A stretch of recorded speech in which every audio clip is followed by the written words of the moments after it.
Hi everyone, this is Vito Sruoga with Remax Millennium Commercial Group. Today we are Joliet, Illinois, one of the hottest industrial corridors in the Midwest. Behind me is a fully leased truck repair investment with 5,500 square foot of shop space, drive-through door, office, bathroom, shower, and 1.4 acres fenced yard built for the heavy-duty use.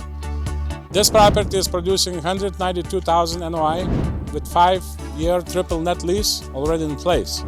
At a 7% cap rate, we are asking $2,750,000, and it's a rare chance to lock in passive income, long-term stability, upside potential, and high-demand Joliet industrial zone.